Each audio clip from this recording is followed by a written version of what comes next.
Condition में जो enzyme है वो अच्छे से वर्क करेंगे और बेसल मेटाबॉलिज्म को मेंटेन करके रखेंगे और ऑर्गेनिज्म के सर्वाइवल के चांस इंक्रीज हो जाएंगे। तो इसीलिए टेम्परेचर को मोस्ट रेलेवेंट एबायोटिक फैक्टर में इंक्लूड किया गया है।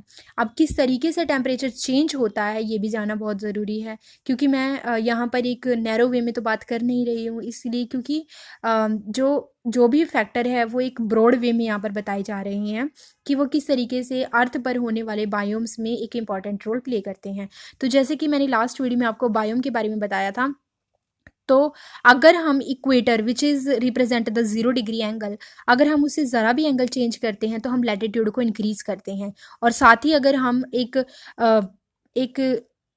प्लेन लेवल से एक माउंटेन टाइप के लेवल पर चलते हैं, हिल लेवल पर चलते हैं, तो उस कंडीशन में भी टेम्परेचर पर फ़र्क पड़ता है। तो अगर हम एल्टीट्यूड को इंक्रीज़ करते हैं, मतलब अगर हम प्लेन एरिया से हिली एरियाज़ में जाते हैं, यानी कि हम एल्टीट्यूड बढ़ा रहे हैं, या फिर हम ट्रॉपिकल से आर्कटिक की तरफ जाते हैं, तो हम एंगल को बढ़ा रहे हैं, मतलब हम लैटिट्यूड को बढ़ा रहे हैं, तो उन दोनों ही कंडीशन में हमारा टेम्परेचर जो है वो डाउन हो रहा है। आप सब जानते हो कि ट्रॉपिकल में जो टेम्परेचर की रेंज होती है वो 25 to 30 डिग्री होती है, मैं एवरेज वैल्यू की बात कर रही हूँ। और अगर हम आर्कटिक की तरफ जाते हैं तो वो सब ज़ीरो लेवल पर भी चला जाता है। तो इसीलिए ट्रॉपिक्स में जो टेम्परेचर की रेंज है वो ग्रेटर देन 50 डिग्री सेल्सियस तक जा सकती है, और पोल्स पर ये सब ज़ीरो लेवल तक भी चली जाती है। तो इसीलिए दोनों ही कंडीशन में हम जब चलते हैं तो टेम्परेचर डिक्रीज़ होता है, लैटिट्यूड बढ़ाने पर और एल्टीट्यूड बढ़ाने पर। तो इस कंडीशन में जो वहाँ पर पाए जाने वाले ऑर्गेनिज्म है वो खुद को इस तरीके से अडेप्ट कर लेते हैं कि उनको उस टेम्परेचर में किस तरीके से कॉप अप करना है। तो इसीलिए टेम्परेचर एक बहुत ही इंपॉर्टेंट और रेलिवेंट फैक्टर है इकोलॉजी में। तो इसी बेस पर कुछ टर्म दी गई हैं विच इज़ स्टेनोथर्म्स एंड यूरीथर्म्स। तो अगर स्टेनोथर्म्स की बात करते हैं तो स्टेनो का मतलब होता है नैरो, मतलब ऐसे ऑर्गेनिज्म जो एक नैरो रेंज ऑफ टेम्परेचर को ही टॉलरेट कर सकते हैं उनको स्टेनोथर्म्स बोलते हैं। थर्म का मतलब टेम्परेचर और स्टेनो का मतलब नैरो, और यूरी का मतलब ब्रॉड और थर्म का मतलब टेम्परेचर। मतलब अगर यूरीथर्म्स की बात करें तो ऐसे ऑर्गेनिज्म जो एक ब्रॉड रेंज ऑफ टेम्परेचर को टॉलरेट कर सकते हैं उनको हम यूरीथर्म्स बोलते हैं। और स्टेनोथर्म मतलब ऐसे ऑर्गेनिज्म जो एक बहुत ही नैरो रेंज ऑफ टेम्परेचर को टॉलरेट कर सकते हैं उनको हम स्टेनोथर्म्स बोलते हैं। बहुत सारे जो नेचर में ऑर्गेनिज्म होते हैं वो स्टेनोथर्म होते हैं, मतलब वो एनवायरनमेंट में जो टेम्परेचर है उसकी एक ब्रॉड रेंज को टॉलरेट नहीं कर पाते, वो बहुत ही नैरो रेंज की टेम्परेचर में ही रहते हैं। तो इसीलिए मोस्टली जो ऑर्गेनिज्म है दे आर स्टेनोथर्म्स, एंड जो कुछ ऑर्गेनिज्म है they are eurytherms, that is they can tolerate wide range of temperature. अब जो नेक्स्ट एबायोटिक फैक्टर है दैट इज़ वाटर। टेम्परेचर के बाद जो है मोस्ट रेलेवेंट आफ्टर टेम्परेचर, तो वाटर जो है मोस्ट रेलेवेंट फैक्टर है टेम्परेचर के बाद।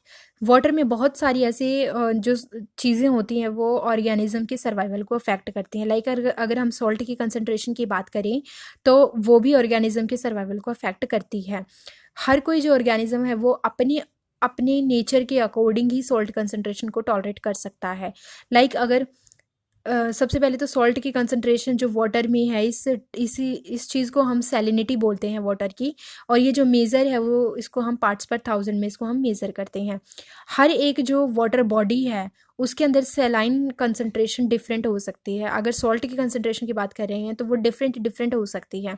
अगर इनलैंड वाटर जैसे कि जो वाटर ग्रेविटी का होता है, जो धरती के अंदर होता है, वो वाटर की अगर हम सॉल्ट की कंसंट्रेशन की बात करें that is less than 5 parts पर थाउजेंड, 5 ppt।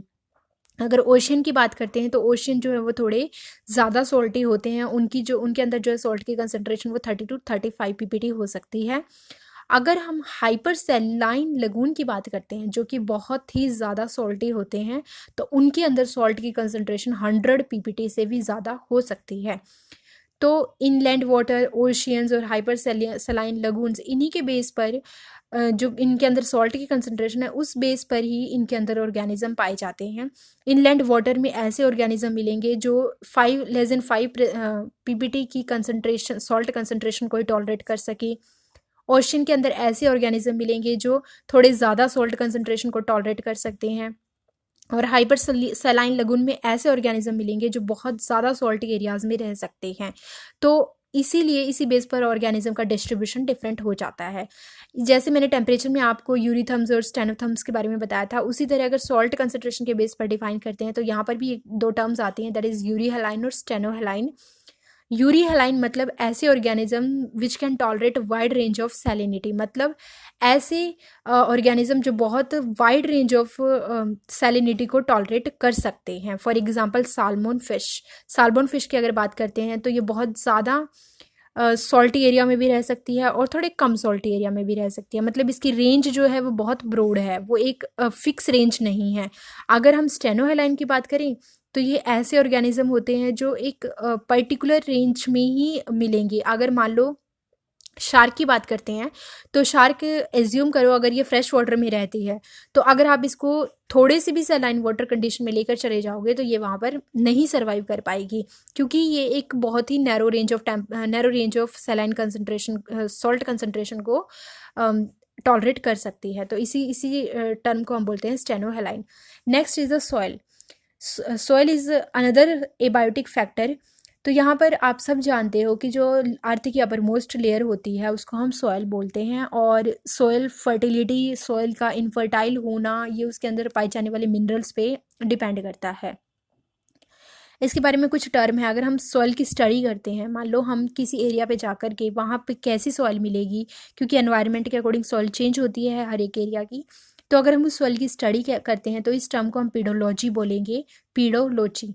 और अगर हम सॉइल का फॉर्मेशन किस तरीके से हो रहा है तो हम इस टर्म को पीडोजेनेसिस बोलेंगे, मतलब formation of soil is known as pedogenesis. Pedo मतलब सॉइल और जेनेसिस मतलब फॉर्मेशन, लॉजी मतलब स्टडी और पीडो मतलब सॉइल, मतलब study of soil is pedology and formation of soil is paedogenesis. अब आपको सॉइल के कंपोजिशन के बारे में जानना भी इंपॉर्टेंट है कि सॉइल के अंदर मिलता क्या क्या है। तो अगर मिनरल की बात करें तो जो सॉइल का 45% है वो मिनरल्स बनाते हैं, 25% एयर प्रेजेंट होती है सॉइल के अंदर, 25% वाटर प्रेजेंट होता है सॉइल के अंदर, और अगर ऑर्गेनिक मैटर की बात करें तो 5% ऑर्गेनिक मैटर सॉइल के अंदर प्रेजेंट होता है। और सॉइल में जो है आप कभी भी चेक करना कि डिफरेंट एरियाज़ पर सॉइल के जो पार्टिकल्स हैं उनका साइज़ अलग अलग होता है। लाइक अगर हम रेत की बात करते हैं which is known as a sand, तो अगर हम रेत की बात करते हैं तो उसका पार्टिकल का साइज़ डिफरेंट होगा। अगर हम क्ले ले लेते हैं, क्ले एक जो है वो एक सॉइल का एक टाइप है, तो अगर हम उसको ले लेते हैं तो वो थोड़ा अलग होगा उसका साइज़, उसके अंदर होने वाले पार्टिकल्स का। अगर हम बहुत ही नॉर्मल मिट्टी ले लेते हैं तो हम उसमें देखेंगे कि अलग अलग टाइप के जो सॉइल पार्टिकल्स हैं वो प्रेजेंट होते हैं। तो उसी बेस पर हम बोल सकते हैं कि इसके अंदर डिफरेंट पार्टिकल हो सकते हैं। लाइक अगर ग्रेवल की बात करें तो उसका साइज़ मोर देन 2 मिलीमीटर होगा। सैंड की बात करें तो उनका साइज़ जो है सैंड पार्टिकल का 2 से 0.02 मिलीमीटर के बीच में होगा। सिल्ट की बात करें तो उसका जो पार्टिकल का साइज़ है वो 0.002 से लेके 0.02 मिलीमीटर के बीच में होगा।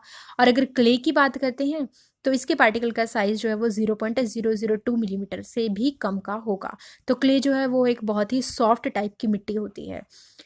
आगे हम बात करते हैं सॉइल के जो टेक्सचर हैं वो कौन कौन से हैं। जैसे मैंने अभी आपको बताया कि अगर सॉइल में सैंड बहुत ज़्यादा मात्रा में है तो हम उसको सैंडी सॉइल बोल देते हैं। अगर उसके अंदर क्ले बहुत ज़्यादा है, मतलब ऐसे पार्टिकल, क्ले वाले पार्टिकल ज़्यादा हैं, तो हम उसको क्ले सॉइल बोल देते हैं।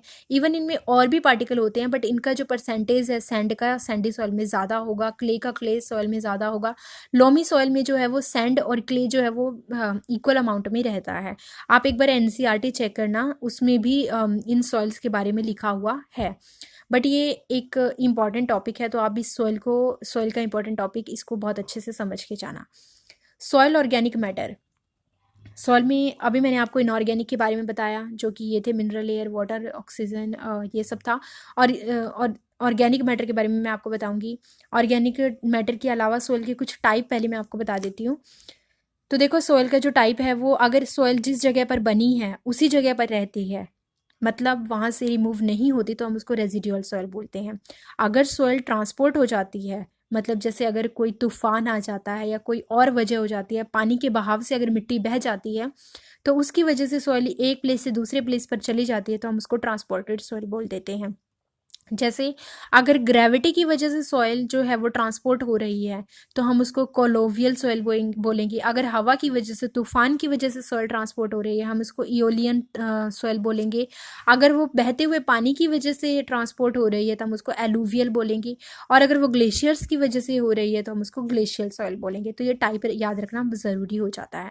सॉइल के अंदर ऑर्गेनिक मैटर की मैंने जैसे आपको बात करी कि जब भी कोई प्लांट वगैरह का जो पार्ट होता है वो गिर जाता है, लाइक अगर एक प्लांट का जो कोई लीफ है वो धरती पर गिर गई तो हम उसको लिटर बोलेंगे, क्योंकि वो अभी सॉइल की फर्स्ट सरफेस पर ही है। और वो क्योंकि अब वो ख़त्म हो चुकी है तो हम उसको डिट्राइटस बोल सकते हैं, लिटर बोल सकते हैं, क्योंकि फ्रेश मटेरियल है, अभी वो डिकम्पोज नहीं हुआ है। जब वो डफ में कन्वर्ट हो जाता है, मतलब वो पार्शियली डिकम्पोज हो जाता है, जब हम उसको कुछ टाइम देते हैं तो वो पार्शियली डिकम्पोज हो जाता है, उसको हम डफ बोलते हैं।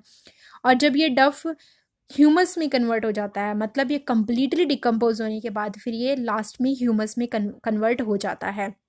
ह्यूमस जो होता है वो ब्लैक कलर का होता है, डार्क कलर का होता है, और ये अमोर्फस होता है, मतलब एक पर्टिकुलर अरेंजमेंट नहीं होती है इसकी। और ये एंटीबायोटिक या किसी भी तरह के बैक्टीरिया से रेसिस्टेंट होता है। और सबसे इम्पॉर्टेंट कि ह्यूमस जो है वो इजीली डिकम्पोज नहीं होता, मतलब ये बहुत ही स्टेबल होता है। ह्यूमस जो है वो अमोर्फस कोलॉइडल और बहुत ही रेजिस्टेंट होता है किसी भी तरह के पार्टिकल से, और ये बहुत स्टेबल होता है। ये ह्यूमस जो है वो कंप्लीट डिकम्पोजिशन से मिलता है किसी भी लिटर के, किसी भी ऑर्गेनिक मैटर के। तो ये जो पूरा टॉपिक है ये सॉइल के बारे में था। और आप इन वीडियोस को कंटिन्यू देखो, कंप्लीट देखो। ये चैप्टर कुछ ही वीडियोस में मैं आपको कंप्लीट करके दूंगी। I hope this video will help you. Thank you friends.